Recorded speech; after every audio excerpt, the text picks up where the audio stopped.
আসলে প্রত্যেক ঈদে আমাদের মধ্যে এই ভালোবাসাটা বিনিময় হয়। হ্যালো বন্ধুরা, আসসালামু আলাইকুম। আজকে ঈদের দিন সকাল সকাল ঘুম থেকে উঠতে না উঠতেই চলে আসলাম কবুতরের খোপের কাছে। কেন আসলাম সেটা তোমাদের মনে প্রশ্ন জাগতেই পারে।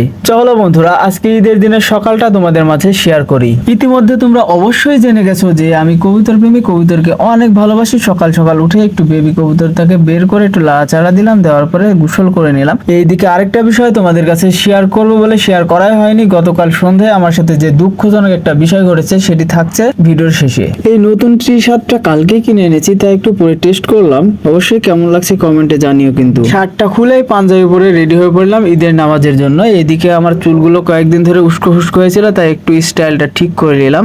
তারপরে এখন চলো পিঠা মাথায় দিয়ে মসজিদের দিকে রওনা দিই। এইদিকে রাস্তায় বের হতে না হতে ক্যামেরাটা উপর দিকে চারি, তখন পিছের দিকে দেখি আমার চাচাতো ভাই ইমন চলে আসছে। সেই জন্য তার জন্য একটু ওয়েট করলাম, করে একসাথে হলাম। তারপরে আর কি কোনো দিকে না খেয়াল করে সোজা মসজিদের দিকে রওনা দিলাম। মসজিদে যাওয়ার পরে কি হয় দেখো।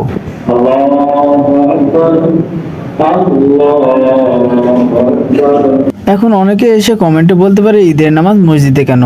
এক কথায় আমাদের এলাকায় ঈদগাহ নেই, মসজিদে আমাদের ঈদের সালাত আদায় করতে হয়।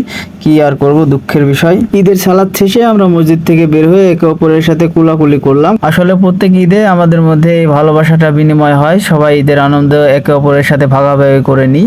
তারপরে আমরা কি করি দেখুন।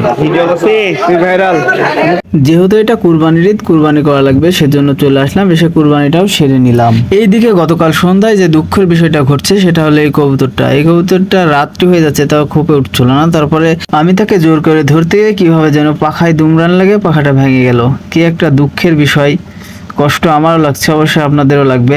তো সবশেষে একটা কথাই বলবো, সবাই ভালো থাকবেন, সুস্থ থাকবেন। আসসালামু আলাইকুম। পেজটি ফলো দিয়ে পাশে থাকবেন। আল্লাহ হাফেজ।